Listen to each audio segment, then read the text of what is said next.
जय श्री महाकाल। घर में कभी कभी किसी के ऐसी प्रेत बाधाएं हो जाती हैं, ऐसी शैतानी हरकतें हो जाती हैं जिन्हें समझना और उनके रहस्य जान पाना बड़ा कठिन होने लगता है। ऐसे ही मेरे साथ एक घटना घटी। जब मैं भूत ठीक करने के लिए शक्ति का प्रयोग किया तो उनके घर में एक्चुअली समस्या यह होती थी कि रात में उनके घर में आग के गोले गिरते थे और वो आग के बने हुए गोले कई लोगों के घर पे गिरते हैं। कई लोगों के ऐसे घटनाएं मेरे सामने आई हैं।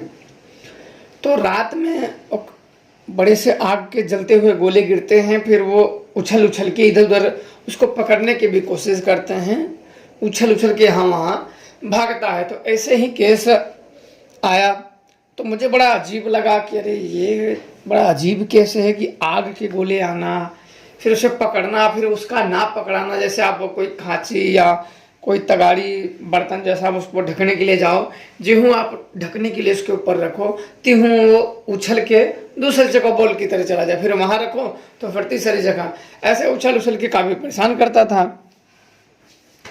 तो मुझे जब ये सब बताए गए कि घर में ऐसी ऐसी समस्याएं होती हैं और बड़ी अजीब अजीब डरावनी भयानक आवाज़ें आती हैं, घर में कोई सुख शांति से नहीं रहता है, कोई किस तरीके से बीमार, कोई कुछ से बीमार, कोई कुछ से बीमार, हमेशा कोई ना कोई बीमार ही रहता है।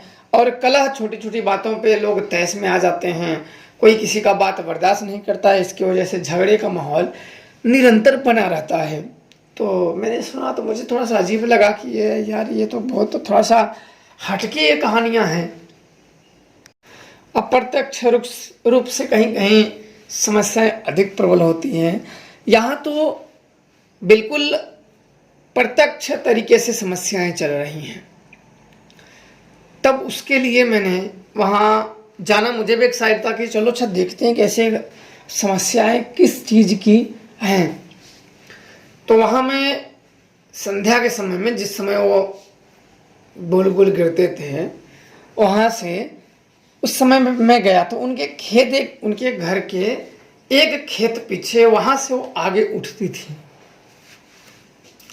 वहाँ से आग उठती थी और वहाँ से उड़ती हुई उनके घर ही आके गिरती थी। तो मुझे बड़ा आश्चर्य हुआ कि देखते हैं कि भाई सच्चाई इसमें क्या है। तो वहाँ गए तो उस रात को वही हुआ जो प्रतिदिन होता रहा। उस गांव में के बाहर जो उसके घर के एक खेत पीछे से वहाँ से आग चली और उनके घर के सामने ही आके गिरी बॉल, आग जलती हुई लगभग जैसे क्रिकेट खेलते हैं उससे लगभग 5-6 बॉल को मिला दो इतना बड़ा हो, तो वहाँ की गिरी। फिर वो उछल उछल के, फिर मैं भी थोड़ा सा तंत्र मंत्र का प्रयोग मैंने बिल्कुल नहीं किया, मैं थोड़ा सा देखना चाहता था। तो वहाँ जाने के बाद मैंने कहा कि इसको मतलब एक जगह ढको। तो वहाँ जिहूँ हम ढकने का प्रयास किए तब तक वो उछल के दूसरी जगह, ज़्यादा दूर नहीं, मतलब 1-2 ही फीट, फिर वहाँ उछलने का, फिर वहाँ का 3-4 बार ऐसे मैंने प्रयास किया। तो वो उछल उछल के ढक जाती थी। तब मैंने कहा कि तुम कौन हो, मैंने यही शब्द उससे कहा कि तुम कौन हो। तो उसने कहा कि तुम कामाख्या आ जाओ तब मैं बताऊंगा कि मैं कौन हूं। तो मैं बड़ा अजीब महसूस करने लगा कि ये कौन सी बाधा, क्योंकि कभी जिंदगी में ये पहली बार ऐसी समस्याएं सामने आ रही हैं कि भूत ने कहा कि तुम कामाख्या आ जाओ तब मैं बताऊंगा कि मैं कौन हूं। इतना कह कि वो बाल मतलब उड़ा, वो जैसे आसमान में से लुक टूटे हुए तारे की तरह नहीं, लुक जैसे हमारे भाषा में से लुक को बोलते हैं, जो जाता है और समाप्त हो जाता है, वैसे वो किया। और मुझे अंदर से बड़ा ये होता कि कोई उत्तर नहीं कि क्या है, क्यों आया है, किसने भेजा है, आखिर क्यों ऐसे तंग कर रहा है लोगों को। और मुझे बोला कि मेरे बारे में कामाख्या हो तब मैं बताऊंगा।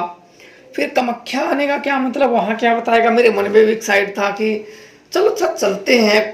पहले तो वहाँ से जाने की विचार मैंने नहीं किया, मैं सोच में पड़ गया आखिर ये है क्या चीज़ और मुझे कामाख्या बुला क्यों रहा है।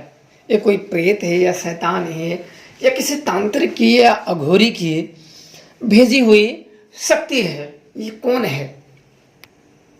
और मुझे कामाख्या बुलाने का क्यों कहा? ये प्रेत है तो मुझे क्यों बुलाएगा कि आप कामाख्या कामाख्या आ जाओ, तब मैं बताऊंगा कि मैं कौन हूँ। और कामाख्या ही क्यों बुला रहा है? और इर्द गिर्द स्थानों पर कामाख्या भी काफ़ी दूर पड़ता है।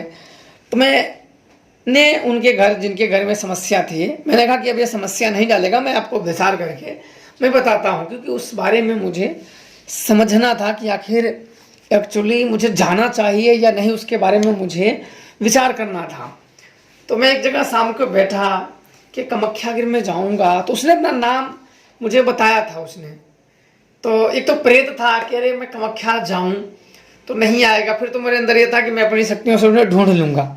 जैसे कोई अपनी पास शक्तियां होती तो अपने अंदर ये होता कि हम तो उसे ढूंढ लेंगे, वो कहीं भी अगर वहां रहता है तो हम कहीं ढूंढ लेंगे, उसके बताए अनुसार हम कामाख्या भी गएंगे, कामाख्या में नहीं मिला तो फिर हम पूरे धरती पे उसे ढूंढ के पकड़ लाएंगे, वो प्रेत में कहीं भी हो। उसने मुझे कहा है।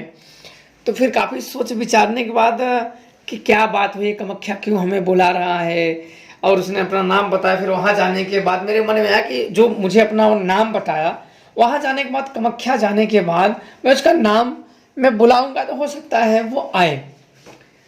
अब ताकि चलो अच्छा, तैयारी मेरे मन में होगा कि नहीं, अब चलते हैं कामाख्या, चल ही देखते हैं। दो काम हो जाएगा, एक तो देवी के दर्शन कर लेंगे और दूसरा इससे भी, प्रेत से जो है अपना नाम बताया है, इससे भी मिल लेंगे कि हमें क्यों बुलाया है कामाख्या। तो मैंने एक शिष्य को मैंने फ़ोन लगाया। उसके अगले दिन सुबह में मैंने अपने एक शिष्य को फ़ोन लगाया, तो प्रणाम आदि हुआ। मैंने कहा कि एक काम करो कि कामाख्या हमें चलना है और तुम्हें भी चलना है, तुम एक दो दिन के अंदर में, जितना जल्दी हो सके, एक दो तीन दिन के अंदर में टिकट कर लो, टिकट करा लो और हम लोग वहाँ चलते हैं, कामाख्या में कुछ काम है। तो उन्होंने कहा ठीक है गुरुजी, मैं शाम तक कोई ना कोई गाड़ी देख के मैं करवा लेता हूँ, फिर मैं आपको अपडेट दे दूंगा। मैंने कहा ठीक है। अब उसने 2 दिन बाद की खाली टिकट मिली, हम लोगों को कामाख्या जाने का परसों का टिकट मिला। तो मेरी भी इच्छा थी कि चलो कामाख्या भी घुमाएंगे। और अपने शिष्य को मैंने नहीं बताया कि क्या बात है, क्या दिक्कतें हैं। उसने पूछा कि गुरुजी हम वहाँ चल रहे हैं तो दर्शन करने की कुछ बात। मैंने कहा कि कुछ ऐसे बात है, कुछ लोगों ने बुलाया है, उसमें चलते हैं, फिर देखते हैं क्या होता है। क्योंकि अभी तो क्लियर मुझे भी नहीं पता था कि वहाँ जाने के बाद एक्चुअली होने वाला क्या है। जो हमें बुलाए हैं वो तो सिर्फ बुला दिया है, निमंत्रण दे दिया कि मेरे बारे में जानना हो तो कामाख्या आ जाओ। तो मुझे भी क्लियर नहीं पता था। मैंने कहा कि कुछ ऐसी चीज़ें हैं कि जो बुलाई हुई है, वहाँ चलने के बाद ही जान पड़ेगा, अभी हम ठीक कुछ उसके विषय में कह नहीं सकते हैं। उन्होंने कहा कि ठीक है गुरुजी, जैसी आपकी आज्ञा।